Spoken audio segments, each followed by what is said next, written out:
Hello students, मैं हूं अभिषेक वर्मा और स्वागत है आपका हमारे चैनल स्टडी क्लास पे, जहां आपको मिलेगा पेडागोजी ऑफ इंग्लिश का वीडियो लेक्चर। सो स्टूडेंट्स, आज हम आपके लिए लेकर आए हैं पेडागोजी ऑफ इंग्लिश का फर्स्ट ईयर की पेडागोजी ऑफ इंग्लिश यूनिट 3, जो कि है क्लासरूम ट्रांजैक्शन प्रोसेस। आज हम डिस्कस करेंगे इसके सारे इंपॉर्टेंट क्वेश्चंस, ऑब्जेक्टिव, एमसीक्यूज। साथ ही साथ हम ये भी डिस्कस करेंगे कि इसका ब्लूप्रिंट क्या है, यानी कितने मार्क्स का आता है, टोटल यूनिट कितने मार्क्स की है और कौन कौन से नंबर के सवाल आते हैं। और साथ ही साथ इंपॉर्टेंट क्वेश्चंस को आंसर के साथ के आंसर कैसे लिखें ये भी हम देखेंगे। तो स्टूडेंट्स बने रहिए वीडियो के एंड तक देखिए, वीडियो स्किप मत कीजिए। और अगर आप मेरे चैनल पर पहली बार आए हैं तो प्लीज चैनल को सब्सक्राइब जरूर कीजिए, वीडियो को लाइक कीजिए और कमेंट भी कीजिए ताकि मुझे मोटिवेशन मिले और मैं आपसे बातें कर पाऊं। तो कमेंट जरूर कीजिए। और अगर इस तरह की कोई भी वीडियो आप मिस नहीं करना चाहते तो बेल नोटिफिकेशन पे ऑल पर क्लिक कर दीजिए। जैसे ही कोई नई वीडियो आएगी तो आप तक तुरंत पहुंच जाएगी नया वीडियो लेक्चर, सारी न्यूज इंफॉर्मेशन भी पहुंचेगी। और स्टूडेंट्स, यदि आप हमारे टेलीग्राम ग्रुप से जुड़ना चाहते हैं तो इस वीडियो के डिस्क्रिप्शन में आपको टेलीग्राम की लिंक मिलेगी। साथ ही साथ हमारा फेसबुक पेज भी मिलेगा और इंस्टाग्राम पेज भी होगा, तो आप वहां हमें फॉलो कर सकते हैं और मुझे डीएम कर सकते हैं इंस्टाग्राम पे आपके सवालों के जवाब के लिए। तो चलिए स्टूडेंट्स, हम बढ़ते हैं बिना किसी देरी के और देखते हैं ये चैप्टर कितने मार्क्स का आता है। तो स्टूडेंट्स, ये यूनिट जो है थर्ड क्लासरूम ट्रांजैक्शन प्रोसेस, ये टोटल 15 मार्क्स की आती है। पेडागोजी ऑफ इंग्लिश का बहुत ही इंपॉर्टेंट ये सब्जेक्ट, ये चैप्टर जो है 15 मार्क्स का आता है। साथ ही साथ ये 1 मार्क्स के इसमें से 5 है, यानी ये 1 मार्क्स का क्वेश्चन जो आएंगे 5, यानी कि एमसीक्यूज यानी कि बहुविकल्पीय 1 2 3 4 5, 1 मार्क्स के 5 क्वेश्चन आएंगे। उसके बाद 2 मार्क्स का एक क्वेश्चन, 2 मार्क्स का एक प्रश्न भी आएगा।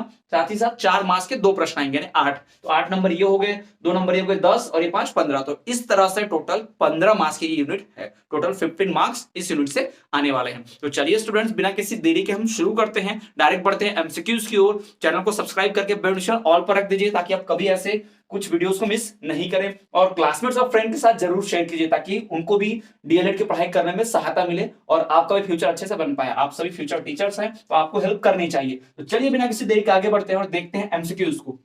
तो सबसे पहला बहुत ही इंपॉर्टेंट कि कोठारी कमीशन केम इन। कोठारी कमीशन कब आया? कोठारी कमीशन जो है कब आया इंडिया में? तो एक ग्रुप था जो बना था जिसे कोठारी कमीशन कहते हैं, बहुत इंपॉर्टेंट है। तो कोठारी कमीशन केम इन 1964, ये 1964 में आया। कब आया कोठारी कमीशन? 1964, 1964, याद रखिए।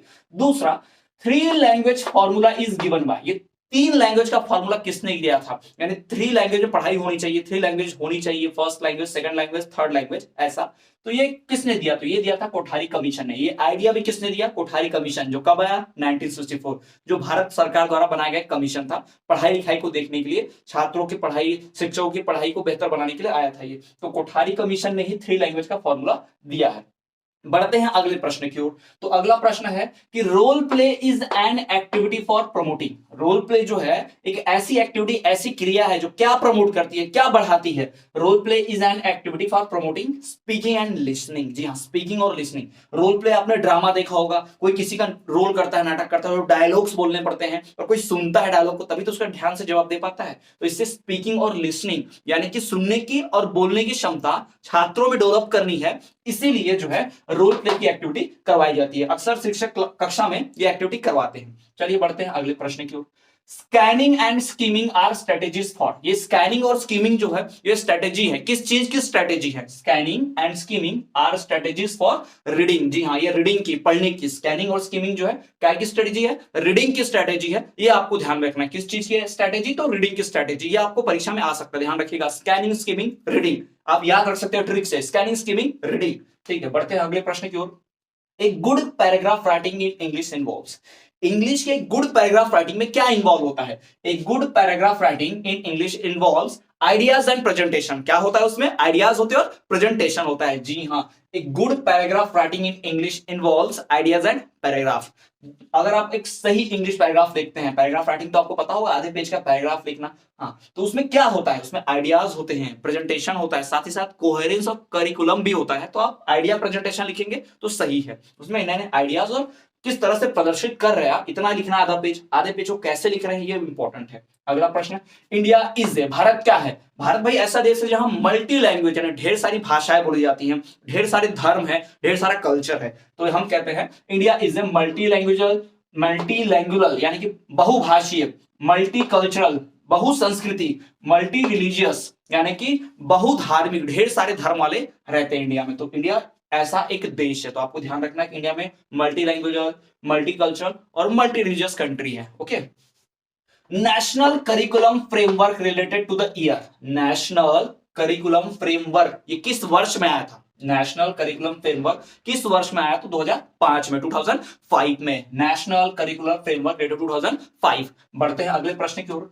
Classroom communication must be student centric. Classroom communication मतलब कक्षा में जो बातचीत होती है, क्लासरूम कम्युनिकेशन जो है वो कैसा होना चाहिए? स्टूडेंट सेंट्रिक होना चाहिए। मतलब छात्रों के ऊपर खासा ध्यान होना चाहिए, स्टूडेंट को ध्यान में रखकर ही टीचर को बातचीत करनी चाहिए। तो classroom communication must be student centric, नहीं कि टीचर अपने आप पढ़ाया जा रहा है और कक्षा में बच्चे जो शांत बैठे हैं, नहीं, स्टूडेंट को ही खास ध्यान में रखकर पढ़ाया जाना चाहिए, बातचीत होनी चाहिए। अगला, e learning is the most effective mode of learning nowadays. जी हाँ, ई लर्निंग, आप जो पढ़ रहे हो वो ई लर्निंग है, इंटरनेट के द्वारा पढ़ाई है ना, वीडियोस और वीडियो लेक्चर की मदद से, इंटरनेट की मदद से पढ़ाई करना, ये क्या है? यही ई लर्निंग है। तो ई learning is the most effective mode of learning. सीखने का सबसे बढ़िया और इफेक्टिव चीज क्या है? E learning. छात्रों को वीडियो दिखाया जाए, ऑडियो सुना जाए, ये सबसे बढ़िया तरीका है। ओके, बढ़ते हैं अगले प्रश्न की ओर।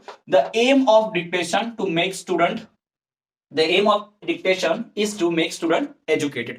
डिक्टेशन का जो डिक्टेट करना होता है, डिक्टेट करना मतलब आपने देखा होगा शिक्षक कक्षा में कुछ क्वेश्चंस बोलते हैं, आंसर बोलते हैं, तो छात्र उसको अपने कॉपी में नोट करते हैं, ओरली बोला जाएगा, छात्र उसको सुन के लिखेंगे, इसे कहते हैं डिक्टेशन। तो डिक्टेशन का मेन उद्देश्य क्या है, मेन मकसद, एम क्या है? The aim of dictation is to make student educated. Students को एजुकेट यानी शिक्षित बनाना, यही इसका मेन एम है। तो स्टूडेंट्स, ये आपके सामने हो गए 10 मेन ऑब्जेक्टिव। जी हाँ, ये 10 मेन ऑब्जेक्टिव आपके सामने मैंने पेडागोजी ऑफ इंग्लिश के रख दिए हैं। अब मिलेंगे आपसे अगले वीडियो में, बस इसी के बाद जस्ट नई वीडियो आएगी जिसमें हम इंपॉर्टेंट क्वेश्चन आंसर डिस्कस करेंगे, लॉन्ग क्वेश्चन आंसर को कैसे लिखा जाता है वो डिस्कस करेंगे। तो अभी के लिए इस वीडियो में इतने ही ऑब्जेक्टिव्स। वीडियो को पूरा देखिए, वीडियो को लाइक कीजिए और कमेंट कीजिए कि अगला वीडियो मैं किस चैप्टर पर बनाऊं और किस टाइप का बनाऊं, ताकि मुझे आपसे रूबरू हो सके और मैं आपसे बातें कर सकूं। अगर कोई क्वेरीज है तो आप मुझे इंस्टाग्राम पे फॉलो करके वहां डीएम कर सकते हैं, टेलीग्राम ग्रुप को ज्वाइन कर सकते हैं, इन सब की डिस्क्रिप्शन लिंक इसमें मिलेगी। और आप पीडीएफ नोट चाहते हैं, पूरा कोर्स चाहते हैं, पूरा फुल कोर्स चाहते हैं फर्स्ट ईयर या फिर सेकंड ईयर का,